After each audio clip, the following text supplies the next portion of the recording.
Hello, this is Dr. Mark Miravalle. I'm here at Holy Trinity Abbey in Ireland with Anna Lee Apostle. We're discussing Volume 6 in Heaven Speaking to Families. And I would like to read the June 18, 2004 message as St. Joseph speaks to fathers. And these are the words of St. Joseph. Quote, "Again today I call out to fathers. Dear men, you must face your mistakes fearlessly. Examine with me the way that you live. Do you live for God? If God were to call you home to heaven today, could you lie down peacefully, content that you had worthily accepted your vocation as husband and father? As human beings created by God, we are all subject to His time. When He decrees that your time on earth has passed, it has passed. There will be no second chances with regard to either your life or your parenting. When your children are grown, the opportunity to influence them diminishes. You should never give up setting an example for your children and attempting to help them to see the straight path to heaven. But you can do far more with children than adults. So you see, dear man, that you must seize the opportunity to mold your child when he is small. Many souls on earth think that they are entitled to great amounts of relaxation and playtime. I tell you most solemnly that playtime is for children. If you are an adult, you should be concerned with serving Christ and not with entertaining yourself. If you spend time in silent prayer considering Jesus and what He did for you, you will understand what it is He asks that you do for Him. This is simple, I know, but I assure you that few men are giving Christ this time to work in their souls.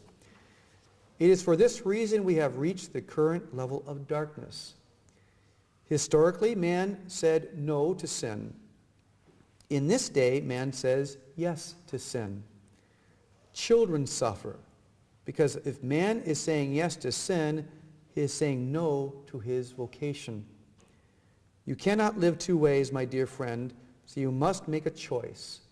Choose God. There is no future for you or your family in choosing darkness. Do not underestimate the power of God to assist a soul who seeks goodness. He will help you.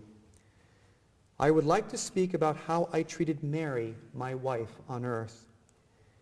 I treated her with the greatest dignity and respect. I tried to help her when I could, and I remained in constant awareness of her comfort and happiness. I was unable to provide her with great wealth, and sometimes we were forced to go without, subsisting on the barest of necessities. She did not complain, and I did not rail against God for placing us in trying times. I humbly placed my little family in the care of God and did the best I could to provide for them. Dear men of the world, there are those who are in far more need than you, whatever your circumstances. You must be content with what God has given you. Remember that there will always be those with more, and there will always be those with less. Praise God in everything, and you will be cared for by heaven. When you worry about material things, consider what would happen if you were to go without many of the things you have today. Would you starve?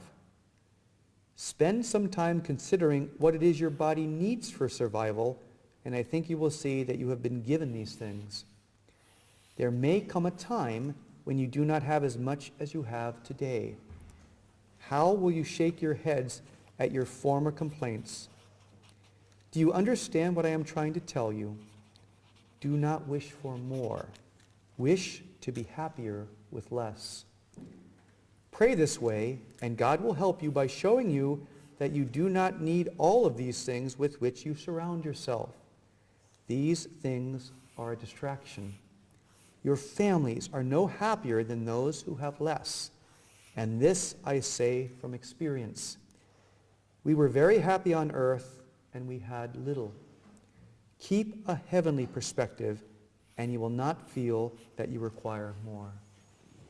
And your comments. It's interesting. These were recorded in 2004. This is 2009.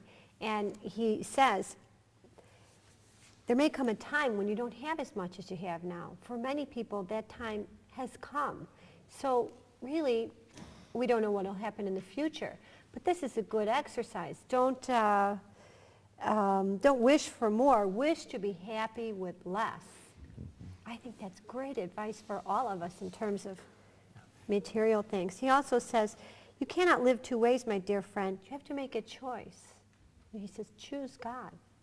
It's interesting, and as the world experiences an economic crisis, you know, how salient are these words now? How timely are they? And in one sense, although it's very difficult to, quote, downsize, can God be using circumstances like these to help us simplify? And ultimately, will that not serve our family better if we do it with the right attitude of being happier with less rather than, you know, longing and expecting more? And God uses every single circumstance in our life to bring us to greater holiness. In this time, people are saying, oh, the money, oh, the jobs, and I know people are suffering. Every generation has something. We don't have a war, you know, we don't have a big war, a world war. And I also struck me that St. Joseph says, well, we lived in difficult times. I guess we all do. I mean, if you think about it, everybody will have their own suffering. You know, a word to fathers who find themselves out of work. There would be, I think, a temptation to kind of flop. You know, I'm home, I can't work, and maybe do nothing because they can't do what they're supposed to be doing. And I think I would pray that the Lord would show them in those circumstances, they need to be busy. They need to be working just as much, whether it's on the house, whether it's helping their neighbor, whether it's doing, practicing their skill in a volunteer way. There's work. God has work for each man each day in the kingdom, and often physical work. And so I would encourage men who've lost their jobs to look at their day and their surroundings with Christ and see where they can work. And could it not be an opportunity, and perhaps a rather priceless opportunity, to spend more time with their children, to take you know, the girls on dates and the boys on special father time, which otherwise wouldn't be possible. So not only, you know, what you're calling for in the holiness of work that St. Joseph stresses, but a time to be more present than ever. Maybe our children need us, especially at this time, and God allows us to be present. And it kind of goes hand in hand with this call of entertainment. You know, there's the expression that, you know, boys just become older boys and tend to focus on toys and entertainment.